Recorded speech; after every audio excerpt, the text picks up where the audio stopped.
मैंने वंदे मातरम को भारत का राष्ट्रगान घोषित करने के लिए पीआईएल फाइल किया है और कोर्ट ने केंद्र सरकार के गृह मंत्रालय, कानून मंत्रालय और कल्चरल मिनिस्ट्री यानी संस्कृति मंत्रालय को नोटिस जारी किया है। 4 सप्ताह का समय दिया है। अक्टूबर में इस पर फिर सुनवाई होगी। हमने मांग किया है कि वंदे मातरम को भारत का राष्ट्रगान घोषित किया जाए, क्योंकि पूरा का पूरा जो फ्रीडम मूवमेंट था, आज़ादी का आंदोलन वंदे मातरम से हुआ था। उसमें जनगण मन की कोई भूमिका नहीं थी। हमारे जितने स्वतंत्रता संग्राम सेनानी थे, जब वो रैली करते थे, वंदे मातरम भारत माता की जय बोलते थे। हमारे उस समय स्कूलों में वंदे मातरम गाया जाता था। जितने सरकारी स्थान पे जहां पे लोग सार्वजनिक रूप से इकट्ठा होते थे भारतीय, वहां वंदे मातरम गाते थे। इवन जब हमारे स्वतंत्रता संग्राम सेनानियों को लाठी पड़ती थी तो वो जनगण मन नहीं बल्कि वंदे मातरम भारत माता की जय कहते थे। भगत सिंह, सुखदेव, राजगुरु, राम प्रसाद बिस्मिल, ये सब लोग अंतिम समय में जब इनको फांसी देने की नौबत आई, सब वंदे मातरम भारत माता की जय बोलते थे। वंदे मातरम के नाम से लाहौर में अखबार निकलता था। वंदे मातरम के नाम से राम प्रसाद बिस्मिल ने खुद एक गजल लिखी थी। वंदे मातरम के नाम से छोटे छोटे नाटक लिखे गए थे, जो पूरे देश में अलग अलग जो नाटक खेले जाते थे। वंदे मातरम के नाम से छोटी सी एक मूवी, फिल्म बनी थी। वंदे मातरम पूरे दीवारों पे जगह जगह लिख दिया गया था। और एक समय तो ऐसा आ गया था कि अंग्रेजों ने वंदे मातरम और भारत माता की जय को बोलना ही बैन कर दिया था। हर साल वहां पे कांग्रेस का अधिवेशन होता था। पहले जब कांग्रेस बनी तो उसका एक एनुअल उसकी मीटिंग होती थी। उस एनुअल मीटिंग में शुरू के 5 मीटिंग में वंदे मातरम गाया गया था। और एक बार तो खुद जनगण मन के रचयिता गुरु रविन्द्रनाथ टैगोर ने जनगण वंदे मातरम गाया था। यह आपको मैं बताना चाह रहा हूं। वंदे मातरम राष्ट्र आराधना है। वंदे मातरम राष्ट्र वंदना है। वंदे मातरम भारत माता की आराधना है, जबकि जनगण मन शासक की आराधना है। जनगण मन भारत माता की आराधना नहीं है। क्यों लिखा गया, कैसे लिखा गया, आप खुद गूगल कर सकते हैं। भारत भाग्य विधाता क्या क्या उसमें लिखा है, मैं उस पर नहीं जाना चाहूंगा। और जब संविधान सभा में बहस हो रही थी कि भारत का राष्ट्रगान क्या होगा, तो मेजॉरिटी लोग यही चाहते थे कि वंदे मातरम को ही भारत का राष्ट्रगान घोषित किया जाए। ज्यादातर लोगों का यही कहना था कि हमारे फ्रीडम मूवमेंट में, आजादी के आंदोलन में जनगण मन की कोई भूमिका नहीं है, इसलिए वंदे मातरम को ही भारत का राष्ट्रगान घोषित करना चाहिए। लेकिन नेहरू जी टिके हुए थे। उनको लगता था वंदे मातरम तो कम्युनल है, वो ज्यादा ही कुछ सेकुलर थे। वो चाहते थे कि जनगण मन हो। फिर जो नेहरू जी की लॉबी थी, उसने राजेंद्र प्रसाद जी जो चेयरमैन थे हमारे कॉन्स्टिट्यूएंट असेंबली के, उनसे रिक्वेस्ट किया कि आप इस पे वोटिंग मत कराइए, आप इस पे एक रेजोल्यूशन पास कर दीजिए। याद रखिए, 26 नवंबर 1949 को पूरा संविधान बन गया। 26 नवंबर 1949 के संविधान के कई आर्टिकल लागू हो गए। अब आप सोच रहे हो 26 जनवरी 1950 नहीं, मैं 26 नवंबर 1949 कह रहा हूं। ध्यान से समझिए, 26 नवंबर 1949 को संविधान बन गया। संविधान के कई प्रोविजन इफेक्ट में आ गए और संविधान में यह लिखा गया कि 26 जनवरी 1950 से, यानी लगभग 2 महीने बाद, पूरा का पूरा संविधान लागू हो जाएगा। लेकिन एक चीज बचा रह गया, वो था नेशनल एंथम। पूरा संविधान बन गया 26 नवंबर 1949 को, जिसको हम आज की डेट में संविधान दिवस मनाते हैं। पूरा संविधान हमने अडॉप्ट भी कर लिया। उसमें लिख भी दिया, we the people of India have solemnly resolve to constitute India a sovereign socialist secular democratic republic. ये सब हो गया।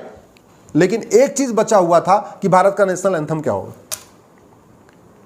जब वंदे मातरम के समर्थक वोटिंग पे टिक गए कि नहीं, हमको वोटिंग ही चाहिए, वोटिंग चाहिए, तब नेहरू जी की लॉबी ने खेल किया।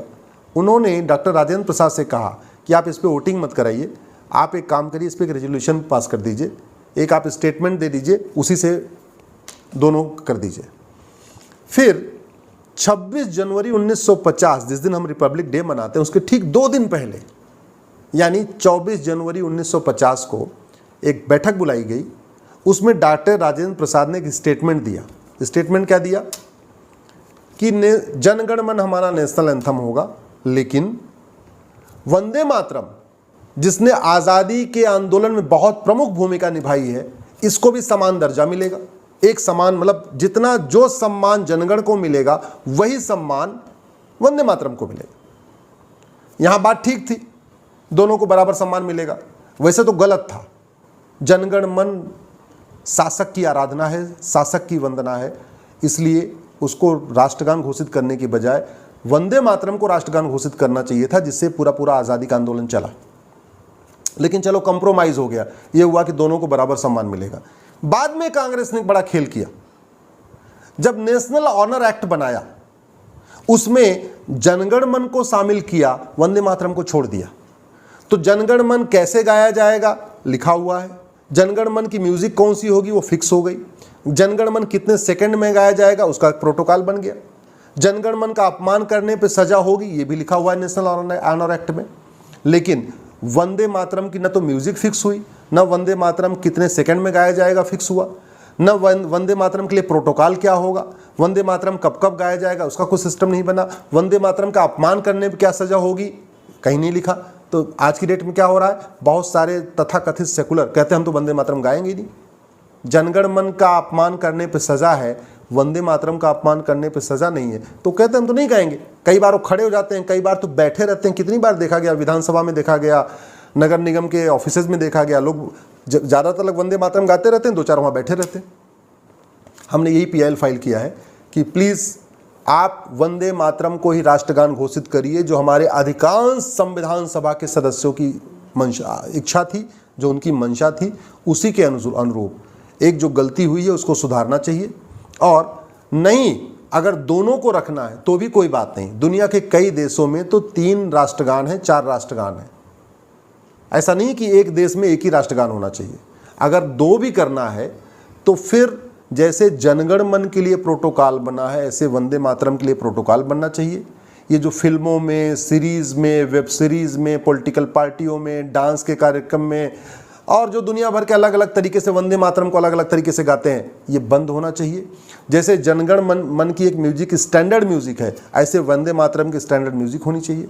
जनगण मन के लिए एक समय निर्धारित है, ऐसे वंदे मातरम का समय निर्धारित होना चाहिए। जनगण मन खड़े होके ही गाना है, ऐसे वंदे मातरम को खड़े होके ही गाना चाहिए। वंदे मातरम के अपमान करने पे सजा का प्रावधान है, जनगण मन का अपमान करने पे सजा का प्रावधान है, ऐसे वंदे मातरम का अपमान करने पे सजा का प्रावधान होना चाहिए। इसलिए मैं रिक्वेस्ट किया कोर्ट से, आप सरकार को कहिए कि जो नेशनल ऑनर एक्ट है, जहाँ जहाँ जनगण मन लिखा है उसके सामने जनगण मन एंड वंदे मातरम, जिससे कि वंदे मातरम को भी एक समान सम्मान मिल सके। ये हमारी बात नहीं है, ये हमारे संविधान जो निर्माता थे उनकी इच्छा थी कि वंदे मातरम को एक बराबर सम्मान मिले। लेकिन आज की डेट में चूंकि कोई प्रोटोकॉल नहीं है, इसलिए स्कूल कॉलेज में वंदे मातरम नहीं गाया जाता। जनगण गाते हैं, वंदे मातरम नहीं गाते। इसलिए हमने अपनी PIL में भी मांग किया कि देश के सभी स्कूलों में वंदे मातरम को गाना अनिवार्य किया जाए।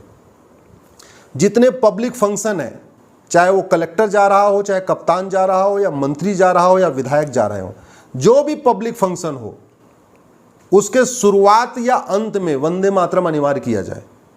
या तो ऐसे कर सकते हैं कि शुरुआत वंदे मातरम से करें, अंत जनगण मन से करें, या ऐसे कर सकते हैं शुरुआत जनगण मन से करें, अंत जो सभा है उसका अंत वंदे मातरम से करें। लेकिन ऐसा नहीं होना चाहिए कि जनगण मन तो गाया जाए, वंदे मातरम ना गाया जाए। इसलिए स्कूल हो या कॉलेज हो या गवर्नमेंट के ऑफिस हो या पब्लिक मीटिंग हो या मंत्रियों का कार्यक्रम हो, सांसदों का कार्यक्रम हो, मुख्यमंत्री का कार्यक्रम हो या प्रधानमंत्री का कार्यक्रम हो, जनगण मन गाना अनिवार्य किया जाए। वैसे भी संसद में और विधानसभा में गाया जाता है। जब संसद का सत्र खत्म होता है या विधानसभा का सत्र खत्म होता है तो लास्ट में वंदे मातरम गाते हैं। लेकिन ऐसा कोई कानून नहीं है, वो एक परंपरा है, इसलिए गा रहे हैं, लेकिन कानून नहीं है। इसलिए वंदे मातरम को राष्ट्रगान का दर्जा देने के लिए कानून की ज़रूरत है, कानून में बदलाव की ज़रूरत है। मैं आशा करता हूं कि गवर्नमेंट जिसने एक कमेटी बनाई है, 11 मेंबर्स की कमेटी बनाई है नेशनल ऑनर एक्ट को एग्जामिन करने के लिए, वो अपनी रिपोर्ट दे देगी और बहुत जल्द ही वंदे मातरम देश के सभी स्कूल, कॉलेज और ऑफिसेज में अनिवार्य हो जाएगा।